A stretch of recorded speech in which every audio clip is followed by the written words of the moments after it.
Well, hello, everybody, and welcome. Hello, I am Vanessa Torres, and I am this year's president of the Professional Chapters Council for AMA.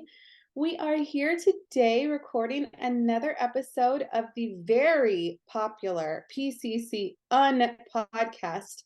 This is actually our third recording of this series.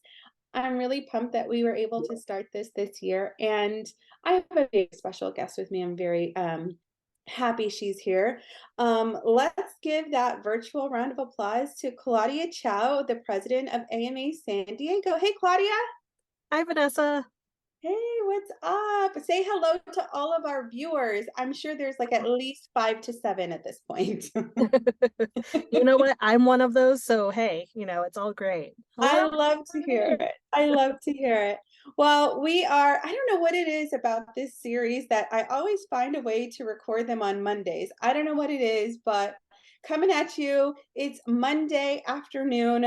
I'm on Central Time. Claudia is in obviously, well, California, so Pacific time. It's your lunchtime though. Did you have lunch yet, Claudia? Are you fed? Are you good? Are you getting I'm hangry? not a lunch person, so I just kind of drink coffee for a while, and that holds me over. So I'm What? actually in my co-working space, and I'll just wait to eat when I get home, Oh which my, is do you weird, at but least you do, are you a breakfast person? Do you have like a hearty breakfast or you don't eat uh, until sometimes I'll grab a pastry. The coffee's not great here, so I stop for coffee in the morning, and I'll just get a snack. I can't do that. I can skip breakfast, but I've got like by 11:30, I'm getting hangry girl. So I just finished lunch actually. So, well, thanks so much for making time to be on the show. On the show. Oh my God, I'm so if you've never tuned in, the PCC podcast, it's only about 30 minutes, and we just talk, get to know my guest, and we get to know like what's going on with AMA San Diego. Maybe you can share a few highlights from your year so far. And yeah, I want to get to know you a little bit better and highlight your chapter. So we're going to dive in if that's okay with you, Claudia. Sounds good. Feel like I'm in the hot seat already. You are totally in the hot seat. Okay, we'll ease in. My first question is, tell me, like, how did you really first get like what's your AMA origin story if you have one? Do you have a good AMA how you got connected story?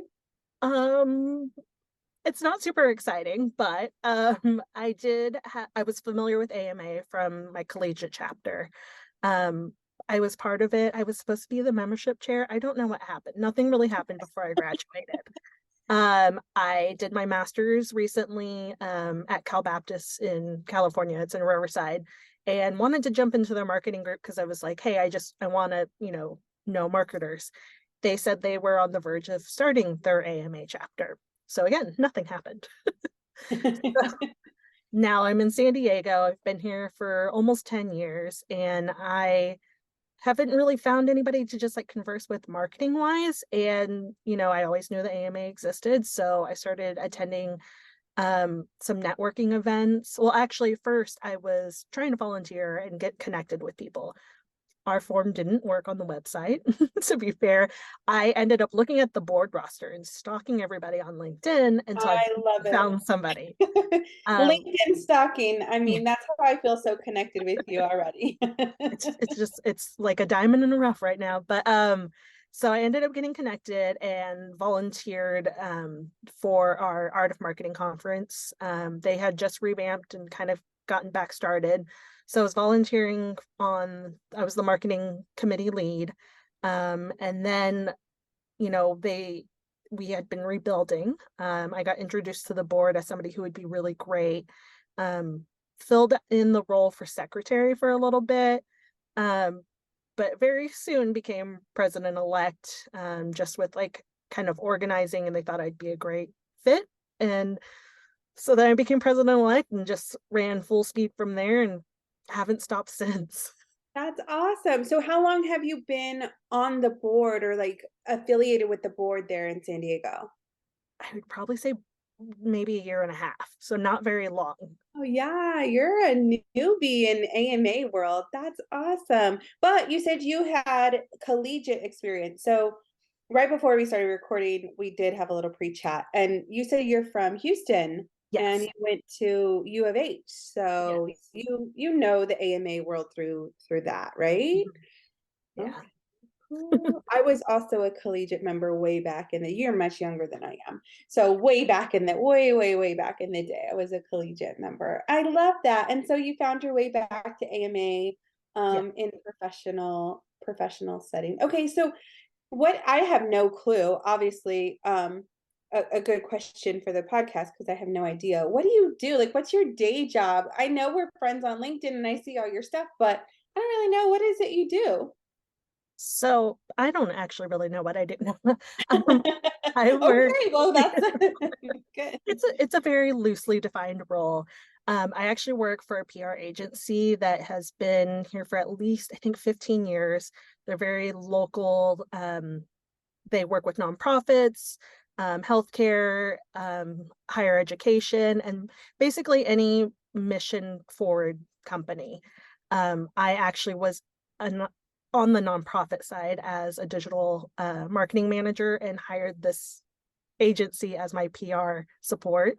Worked with them for about 2.5 years. When I was finishing my master's, I switched over, or I had actually left the nonprofit, and then somebody from the agency reached out and said, "Hey, we love what you do. We are trying to build more communication options, so we want to build out the digital marketing space." So they brought me on, and I support all of our creative services. And that's anything from social media, web design, copywriting, blogs, print collateral, doing strategy, doing video and photography. So a little bit of everything. Our team is growing, so eventually I'll be able to kind of delegate some of those tasks, and kind of grow so that I'm not the only one running out to events. Um, but it is kind of a loosely defined role.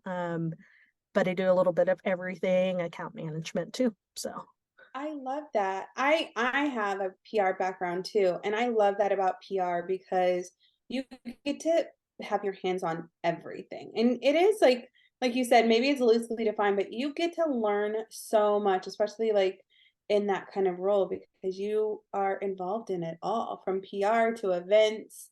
I have a feeling you're really good at events. I just get that vibe from you. I love you them. you light up. Yeah, you light up. You have a passion around that. That's so neat. I've never worked on the agency side. How do you, what's the like on from your perspective, like being the client versus the agency side, what are some of the high points or differences? So for me, they're kind of similar with like juggling all the tasks because in a nonprofit, most of the times they don't have a very large marketing team. They usually generally consult out anyways. So I did a lot and, project managed a lot and brought in things. But being on the agency side, I get to still do that, but I also get the like benefit of working with multiple different missions and clients. So yeah, I mean, I was just on holiday, and when I came back, I had 2 events a day. I was recording a dean of a school and then recording a concert that evening. I work with seniors, so I go and talked. I went and celebrated one of the participants' 100th birthday. Took some photos, interviewed her daughter, who's her caretaker. And then sometimes we're out there at, like a food distribution. We're working with media. So what I love, it's fast paced. It never gets boring because nothing's ever the same. Even if you have a good strategy one year, you're going to update and adjust it for the next year. And as we've seen from the pandemic, everything changes a lot quicker now because we have gotten into that virtual digital space. So yeah, it's a lot of work. It's not for everybody, I will tell you that, and especially with social media being under my little bucket, that's sometimes a 24/7 on call thing, but so is PR. So it's kind of like a lifestyle. But there is a lot of flexibility, at least with my agency. My bosses are very understanding. It's why I actually got a foster dog, who actually turned into my foster fail, but Oh um, no. she was a dog that needed a lot of surgeries and like visits, and I knew my bosses, as long as I gave them a heads up, always completed my work on time, like I could block out time to get her the care she needed. So for me, I'm very grateful for that. Yeah, and so what happened with the pup? You said She, foster fail, so what happened? oh, I adopted her. Oh, Yeah, gotcha. I'm like, wait. So now she's your forever pup. she is Yeah. my forever pup. That's awesome. And I That's always talk about her. That's like one thing you'll even see on my like bio for my like my work website. And she's just kind of my life. She's great. what kind of puppy or dog is it? She is actually a Tijuana mutt. So she's a mix of Tijuana mutt? Is everything. that a real breed? No, that It's like can't be. well, I think there actually are TJ street dogs. Okay. But she was found in Mexico. She is actually, and I did the little DNA test because I had no clue and I was curious, but she's actually a German Shepherd Husky Chihuahua mix. So Oh, she's wow. only about 30 pounds, but she has the Chihuahua face. So everybody's like, oh, she's little. And I'm like, no, she's not. She is like a good sized dog. For living in California in our apartments. So, but she's really cute. Oh, that's awesome. I recently just got an allergy skin test. I don't know if you've ever had one Mm-mm. because I have developed in my older age. I've always been allergic to cats, but to dogs too. And so my boyfriend and I have been talking about getting a dog, and it's just, I don't know if it's going to happen because my back like just blew up with all of the things I'm allergic to, and they like prick you like Yeah. 30, 50, whatever times it is. And I'm like, oh, so we're going through that kind of coming to the realization that we may need to find. So we, funny story. We had friends over the other day and we were looking up all of the types of pets that we could get that were not a cat or a dog. And it's pretty slim pickings. But right now, the one in the kind of the top tier is maybe a gerbil. They're supposedly friendly. Um, Also, you can have pet mice that it was unclear in the article if the mice were entertaining you or if they needed to be entertained by you. It's unclear. But pet mice is actually I'm like, no, I'm not gonna do a pet mice. Oh, in my earlier days, I worked at an animal hospital. And when it comes to rodents like hamsters, gerbils, and mice and stuff like that, and oh, if they have the long tails, they're going to be nicer. Not like always, but hamsters are pretty aggressive versus gerbils that have the tail. So like a ma a mouse might be. I don't.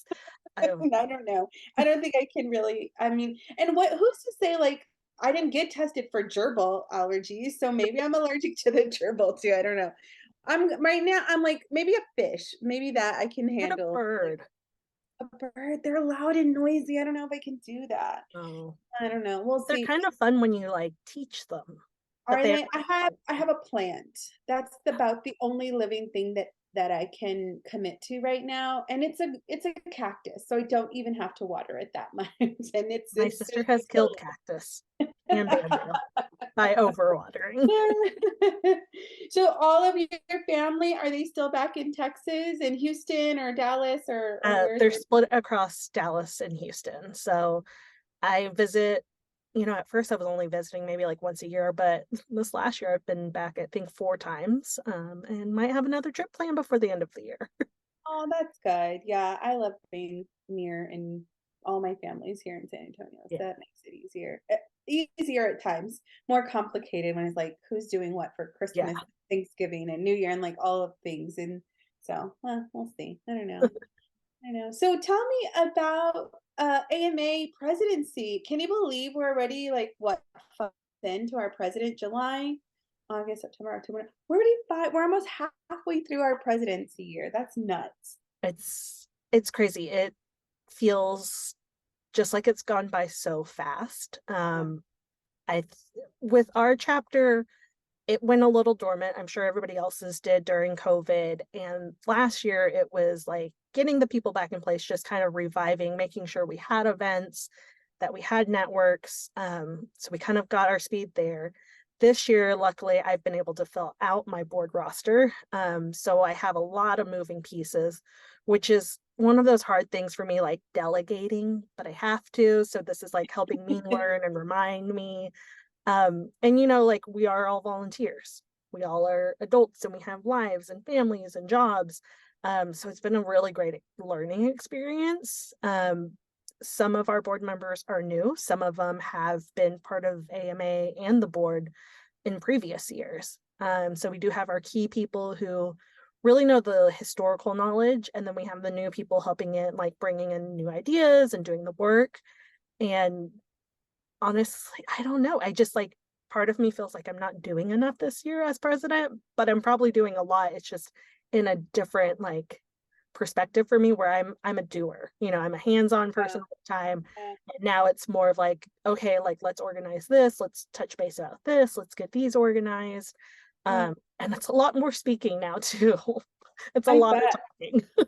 I feel that same way though at times. It's like I should be doing more. I'm sure you're a type A like me. And so it's like I'm a checklist person too, and I need a list. And if I don't have things that I need, like, well, everything's working and they're doing their thing and they're doing their thing.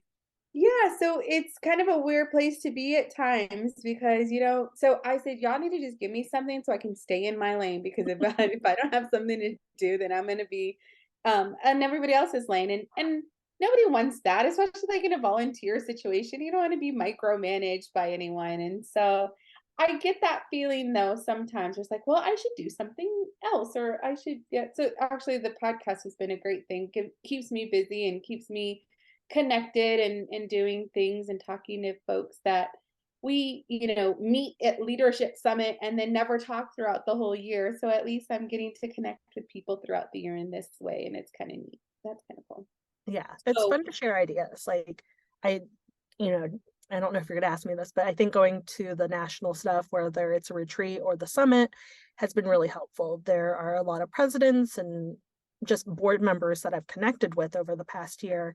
And it's nice to just have that breathing room and that safe space to talk about the same things or those ideas, or just checking in. Cause like if I travel, I don't know, let's say like back up to Portland, like I have friends up there now. And I think that's really cool. Is like now I have national friends. did you go to Portland last year for the I regional? did. You were. So yeah, I got the pleasure of hanging out with all of the people from the West Coast at the Las Vegas regional this past year, and that was so much fun. What a great group! But then because of the changes of the host chapters, there were some folks that came in from like Midwest chapters, which was really neat too. So it was just like a big old kind of just. It was a really fun couple of days with those folks in Las Vegas, and it didn't hurt that we were in Las Vegas. Come on. I know. So I met I was like you. bummed that I didn't get to go, but I was like, I know it's really important for some of our other members to experience it because it really gets Yeah, you. y'all sent two people, right? You sent two people. Yeah. I'm trying to remember. We hung out with a couple of them. Zany Zach. We did adjectives to introduce ourselves, and Joyful John, I think. Yeah. John, right? Yeah. Joyful John and Zany Zach. I don't know if I got that right, but I'm pretty sure that's what Like, it yeah. That's was. awesome. Yeah, they said that they really enjoyed it and they loved the connections that they made too. And when I talked to John about it, he was just like, wow, really? I was just like naming off people and saying we should get connected to this person or we can meet this person. Maybe we can invite so and so out. So our collegiate chapters actually recently just had Benny come out to speak at I saw their, that Benny was there. That's yeah. so neat. And so I said, hey, make your connections, like talk to everybody at National, just even, and like Arizona's not far from us. There's LA, Orange County, and even from like North California, it's not a big flight down, or Mhm. Vegas, it's all really close down here actually. So Yeah, for sure. So I can't remember if it was right before regionals or right after, but you guys had what it looks to be a killer conference a few weeks ago. Tell me about your conference. You mentioned it earlier, but I don't remember. yeah, so we actually host an art of marketing. It is, well, so last year that was the board or the committee that I joined to volunteer, but it's a full day of learning. Last year it was the future as well. This year it was the 360 marketer to kind of touch pace of like all things marketing. We It's pretty incredible. I'm actually trying to look up the numbers because I knew you would ask me about this and I didn't want to do this wrong. So last year we had or this year we actually had over 200 attendees. We had 24 speakers. We did loud tables. We get a lot of sponsors involved. Our big presenting sponsor is actually a college campus here that we actually have a board member from too. But yeah, it is a really just an all day event of learning and getting to network with some of these speakers. They come from huge companies like HP. We had Google last year. What? Um, That's yeah, awesome. and although it's on a college campus, it's really for like professionals. The college students kind of the part of the package was like, we can have students attend and do a student discount. But it really was a bunch of professionals coming out. We do a reception the evening before, so that we just kind of mix and mingle with speakers and people who attend. That's incredible. That is so, and so did that kind of have a resurgence, this event have a resurgence since COVID? I'm assuming you kind of were bringing it back since then, Yeah, and folks have just been like flocking. It sounds like very well attended. Over 200 people for an event that AMA puts on. That's amazing. That's yeah. awesome.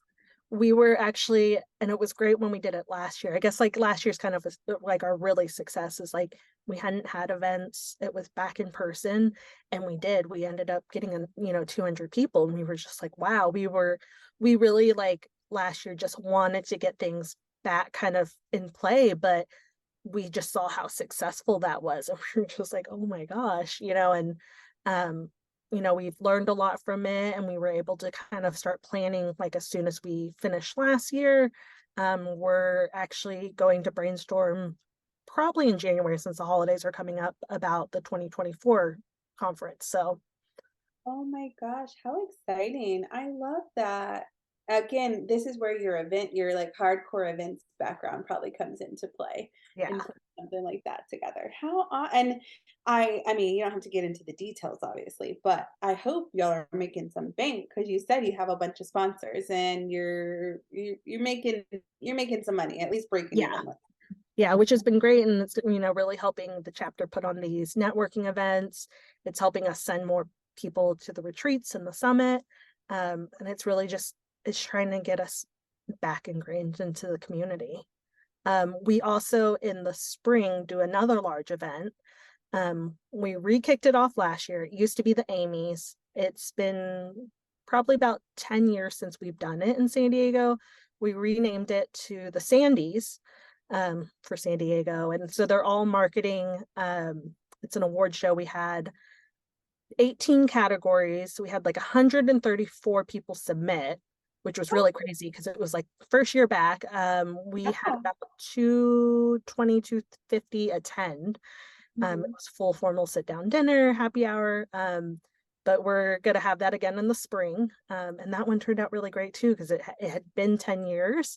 Um, and, we were going to put on this large event. And after all said and done, I heard that this event used to be a 40-person event that was like in a conference room somewhere. And I was like, why did we put on like a 250-person event? This year we actually have a really great sponsor volunteer. He's actually an Emmy Award winning producer. Wow. And he's going to be doing all of our videography. So I'm really excited for this one. Because I Okay. think So, so. I mean, this is in one of the things that I love about, chapters that put these kind of huge events on. They make a name for AMA in their community. And this is, I mean, these are probably like some signature events that either you're bringing back or that you're reintroducing, recreating. Um, where do you find like the energy and the passionate volunteers that you need to put? I think that's a lot of chapters struggle with that. Like, we have this event, we love this, we want to do this, but we don't have the right people to bring in to do this, or the people that want to do it, or whatever, because you can't do it alone. Like, I know you're the face of the AMA San Diego chapter, but you're not doing it alone. Where are these people? How do you find them? How do you marshal the energy to put these things on? It's it's hard to say. So one of my goals this year was really like relationships and like processes. So in the background, I need everybody to document things and make this turnkey for future volunteers. But for me, it really was relationships. And as you can tell, like I love everybody nationally. Um, I've recently started networking and conversations with other local networking groups that kind of are in like not marketing directly related, but parts of it to kind of build those cross relationships. We've done some collab events for the monthly events with other organizations. And so it's just really building that network of people. I don't know, it's kind of hard. San Diego's a lot smaller than people think, and everybody's just really in it to do good and move things forward. So that I think they see the value in what is coming out of these events, and the celebrations and celebrating their own work. Um, I think it's really important, at least for like our award show, like we are the American Marketing Association, and we don't have a very strong competitor in San Diego that does the same things we do. The brand carry helps. I feel like the national brand actually supports us more than us being helped to the big brand. And so we've just, I think because we don't have a lot of marketing competitors, we have a good space to really bring everybody instead of being so split up. That makes sense. Yeah, I do think of San Diego as like this big town. I've been there a few times for different conferences and whatnot, but um yeah, that's nice. You have like that kind of built-in community there, and it sounds like a really strong resurgence after COVID. But you said something earlier in the conversation too, which I think is really key, and where I tell a lot of chapters to start if they haven't already. You said you brought in a full board of directors during this year, or was it last? That is Um, huge. yeah, To I have every position filled with people, that is huge. How did you do that? Just, I mean, the relationship building, is that kind of what you attest the success to there? Um, so when I became president-elect, I saw where the gaps were, and I was like, I was a little green too, so I was like, next year is gonna we're gonna hit the ground heavy. Like I'm gonna need support. We luckily have been able to just find people who were interested to volunteer and that were really just experts in their areas of work. And we just kind of built those relationships, talked to them, nurtured them on committees, sat down with them, talked to them, explained the role. And I feel like I've kind of showed them the value and the appreciation. I've heard some of them like, oh, if you're going to be president, I'm on board kind of thing. So I I think love it's just, that. I'm very spoiled. I'm sure that not all chapters have it as easy as I do. My board members are incredible. I just, you know, like I said, I don't really do much, but I am the face and I do all of it. But really, my board members are the ones that are being scrappy and getting those good sponsorships and meeting those volunteers and nurturing those relationships. Um, really Well, just I mean, helping. being the president of any organization, it is a lesson in leadership. I mean, it really is. I know when I was president of AMA San Antonio many moons ago, like leading that board, I'd never led that many people in my real job. Like this was a really an amazing learning opportunity and lesson stepping into the role of president. Like you, I was kind of coming in a time where the chapter needed to be rebuilt. And one of the first things that we did, much like you, as when I was president elect, was putting together a strong, diverse board as much as we could. In San Antonio, there's two predominant ethnicities, like white and Hispanic, and that's about it. So I mean, just trying to find before the DEI committee of PCC ever existed or anything like that, we just wanted to have a board that was more representative. And I'm really proud to say, like, I'm the first Latina president that we know of the PCC. Like, that's something that's important to me, and That to is be a representative of all people of color. But most importantly, I identify as a woman, and I'm proud to be a woman of color in a leadership role, and that's not seen a lot. So really, and you are too, right? Yeah, I was like, don't get me started on my soapbox. I actually just did a panel with one of the universities here, and it was a little background, little AMA, some diversity. And I was like, well, how much do you want me to get up here? Because to me, I see it in these students that they're bringing it up, right? It was like, you can hear my story, but I said, you guys are already making the change. You're bringing it into the conversation. You are mindful. Like, I'm on board. Other generations might not be yet. I said, but you guys are the generation who are going to implement and make that turn and move the needle. And the generation after you is going to benefit from it, and they're going to keep moving it. So yeah, I tell that all the time. It was like, oh, young woman, minority woman in leadership. Yeah, there are things that, some people lead with an iron fist, and obviously I'm not. I'm, as you can tell, very smiley and just like happy, and that's how I lead, as I build those relationships. I've fallen a little bit off my schedule, but I've reached, like with my board members, I touch base with them every month, just personally, like, hey, how am I doing? What do you need? How can I help you? How are you liking things? Do you need support? What is your plan to eventually roll off? Because you don't want to do this forever, right? So I do try to check in with everybody. Sorry, board members, if you're listening and I haven't gotten in touch with you lately. But that's kind of how I am. I lead from like my feels. And I really try to connect with people and, learn their communication styles, and kind of earn their trust so that we have very good people, just like naturally good people. And if I earn their trust, they're going to want to help me look good, essentially, right? And the board and the brand.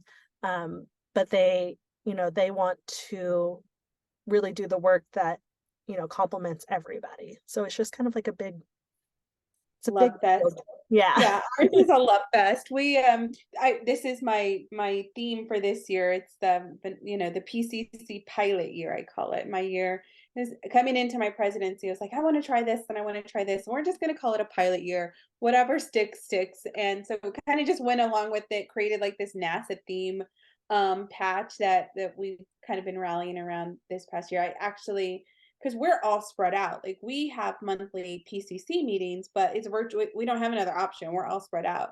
We came together at the beginning of the year, and then we'll come together at the end of the year. But in the meantime, so we have this little award. It's a traveling award that like everybody who wins it, they select the new winner. So I gave out the first month, and now he's been we should call it a they actually, because we don't know. It's a astro. It's a little astronaut that we named Astro, and Oh, Astro travels. Astro started in Cincinnati with Andy and went to Karen in New York, and then Portland to Amber, and now Astro is with Stephen Brent May in Houston, actually. So oh, we're all on this WhatsApp group chat, and we see what Astro's been up to right now. He is that's so working in Houston with Stephen Brent May, and he just went on a cruise. Astro just came back from a cruise, so he went along with Stephen. So it's really fun. It's nice to kind of stay connected with folks, albeit virtually, but yeah. So I can't believe we've already kind of come to the end of our time together, but this has been great. Thank you so much. the gabber. I'm sorry. No, I am too. Like I'll just keep talking and talking, and it's so interesting. I love to hear what you guys are up to in San Diego. I do have one final question that kind of close this out, and then anything else you want to add too. Yeah. But if you like could only do one more thing for the rest of your term, how do you want your term to go? What is that one big thing? What's the legacy you want to leave behind? I know we hate talking about legacy, but truly, like what do you want the rest of your year to be coming into the almost the second half here soon?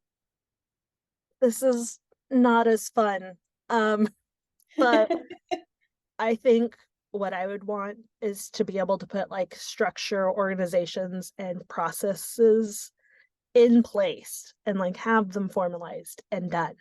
Um, It's not very glorious for the external, but for me, because I'm like a spreadsheet nerd and I love pivot tables and I like things that lead to other sheets and cells, and I love making tables of contents with clickable pages. Like that is my very just OCD side. And I think once those things are covered, then it allows people to have more freedom and creativity. Because part of the reason why I like check in with volunteers is like, I don't want them to feel micromanaged, because you volunteer so you aren't doing what you're doing in your daytime job. You aren't like, this has to be exactly this, like we do have brand guidelines, but I want this more to be an open space for people to use their talents in a creative way that they don't have the ability in their everyday, right? The responsibilities are a little Yes. different, We need to guidelines. like put that on a pillow or something. That's like how you sell AA. Yes, that's how you sell it. Like you don't join to, well, maybe things that you do in your daily. But one of the reasons I joined the professional chapter, I wanted to do something outside of what I was doing to kind of build my skill set. Yeah. Yes, I love that. That's awesome. Like one of our volunteers is more on like the paid clicks SEO piece, and she does a lot of our graphics because she just like that's, she gets that little brain release of just like endorphins to be creative. And I don't want to ever be like, no, we can't do that. I mean, within reason, right? So Right. I think really getting those processes set and those boundaries and budgets and stuff like that is great. And then it just really gives a space for more connection, brainstorming, and relationship building. Well, maybe it's not the sexiest stuff on the outside, but it is so important and necessary to creating a sustainable model for your chapter to grow and build on the foundation that you created. So, congratulations. It sounds like you guys are already having an amazing year and more to come in the next 7 months of your presidency and beyond. Yes. And I just want to say, I know there were some talks about you, other chapters coming for any of our events. Let me know, reach out to me. We can, set you up somehow. We'll figure it out. But our events are open to anybody. Please come out from any state. I love that. I need to put that conference on my calendar for next year. That sounds like a good one. I actually was talking to our lead, and was like, she said that they had invited national before, like years back. I said, I think that we should build in something where we can personally invite you guys all now that we have it down like on a good set rhythm. But we want to reach out to everybody and kind of, I mean, who doesn't want to come to San Diego? Exactly. A great reason to go Yeah. to go to California and San Diego specifically. So we can meet your pup, your Tijuana mutt. Yes. So she went to her first event. We did a little members only cafe, and it was at a place that I knew was dog friendly, and I was already taking for her walks. I just tossed her in the car, and I love she it. may become our mascot. That's awesome. Again, thank you with you. And for anybody who's out there watching, thanks for hanging in and hanging out. We'll see you at the next one. Bye. Bye, guys.